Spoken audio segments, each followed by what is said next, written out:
Hello friends. कहते हैं जो लोग ज़िंदगी में पहले दुख दर्द और तकलीफ़ें सहन कर लेते हैं वह बाद में सुखमय जीवन व्यतीत करते हैं। चलिए इसी के साथ मैं आज आपको सुनाने जा रही हूँ एक छोटी सी स्टोरी। एक बार एक गांव में मंदिर का निर्माण किया गया था।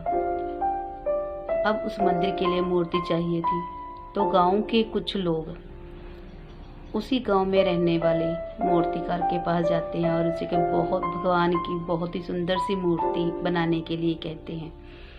यह सुनकर मूर्तिकार बहुत खुश हुआ क्योंकि उसका धंधा कुछ खास नहीं चल रहा था। अगली ही सुबह मूर्तिकार जंगल में जाता है और वहां से दो बड़े बड़े पत्थर उठाकर ले आता है। आकर एक पत्थर को उठाता है और उससे मूर्ति तराशने लगता है। तभी उस पत्थर में से आवाज आती है कि मुझे छोड़ दो, मुझे बहुत दर्द हो रहा है। तो मूर्तिकार कहता है कि मैं तो तुझसे बहुत सुंदर मूर्ति बनाऊंगा, तुम्हारी पूजा होगी, लोग पूजा करेंगे। तो पत्थर कहता है कि मुझे छोड़ दो, दूसरा पत्थर उठाओ और उससे मूर्ति बना लो। तो मूर्तिकार उस पत्थर को साइड पे रख देता है और दूसरा पत्थर उठाता है, उससे भगवान की एक बहुत ही सुंदर सी मूर्ति तराश देता है। कुछ दिनों में गांव के सरपंच जी और लोग आए, उन्होंने देखा मूर्ति को और बहुत खुश हुए, बोले कि बहुत अच्छी मूर्ति बनी है और उन्होंने एक अच्छी कीमत दी उस मूर्तिकार को उस मूर्ति की।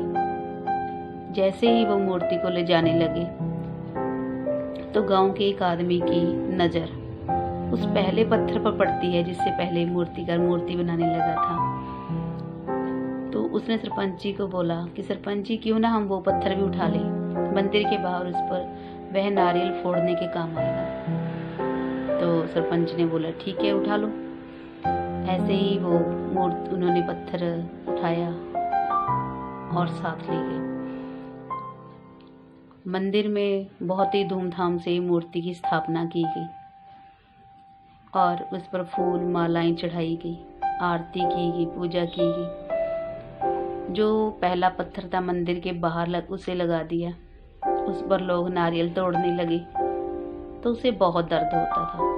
एक दिन वह उस मूर्ति बने पत्थर से पूछता है कि तुम्हें तो लोग पूजते हैं, तुम पर फूल मालाएं चढ़ाते हैं, लेकिन मुझ पर लोग नारियल तोड़ते हैं तो मुझे बहुत दर्द होता है।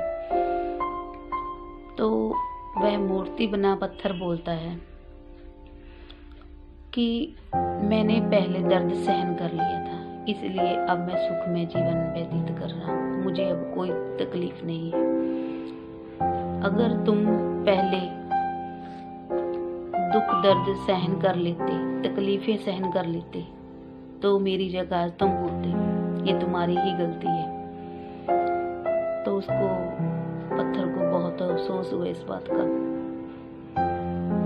ऐसे ही हम भी अपनी जिंदगी में दुखों को खुशी खुशी सहन करके अपनी जिंदगी, आने वाली जिंदगी को सुखमय बना सकते हैं।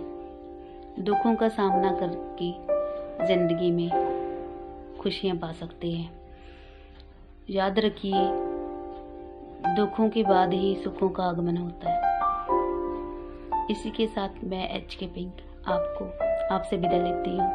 वीडियो अच्छी लगी लाइक कीजिए, शेयर कीजिए, सब्सक्राइब कीजिए। Thank you for watching.